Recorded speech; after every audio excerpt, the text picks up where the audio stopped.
Check out the labs of this patient with a parasite in her gut. So she started noticing that both thyroid and hormone symptoms have been getting a lot worse recently. Her acne's been the worst it's ever been. She's been gaining weight like crazy, and her stomach will get bloated like she swallowed a balloon after a piece of bread.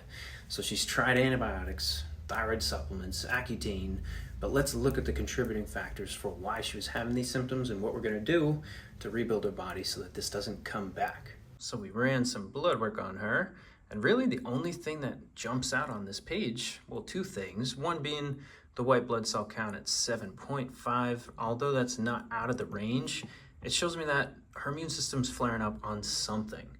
And I mean, further in the neutrophil, lymphocyte, monocyte, and the rest broken down, it's not really showing anything going on. So if I only had this test alone, we wouldn't have found that parasite, which we'll look at later. Glucose being really the only other thing that we're noticing come up higher than we want to see. And again, for the most part, I was really surprised by her blood work because liver enzymes are showing up nice and clear, cholesterol's not that bad, triglycerides, but then we get down to C-reactive protein at 2.9, and we want this under 1. So there's something causing inflammation in her body, but we just have not found it yet. We know it's the immune system, and that ferritin pretty low too, and our utilization of iron being low as well. And from a hormone standpoint, things aren't looking that bad at all. I like where her cortisol's at, I like where the estrogens are at, her testosterone, sex hormone binding globulin, but insulin, which is a hormone, is coming up way too high, as well as her hemoglobin A1C, which can definitely contribute to what symptoms she's been going through. And then we got vitamin D chronically low too, but let's look at this Genova test. So now looking at her functional GI test for pancreatic elastase, protein breakdown, and fat breakdown, all these are showing up lower than what I want to see. And really the only other thing on this page is the short chain fatty acids are trending low as well. So now looking at her probiotic page, we have some that are coming up really high, and then others that are less than detectable limit.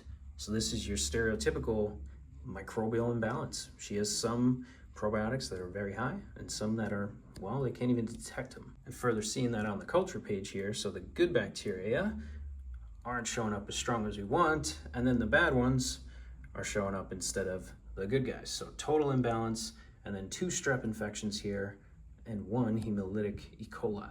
But the moment you've all been waiting for, the parasitology page, and we have not just a small amount, but a moderate amount of blastocystic parasites. And this is why testing your body is key. For her, now we have a clear path of what we need to be doing with all of her lifestyle and supplementation. So if this is you, comment testing down below, and we will help you find what is causing these darn symptoms and what you need to do to get your body back to normal, which is what we all want at the end of the day.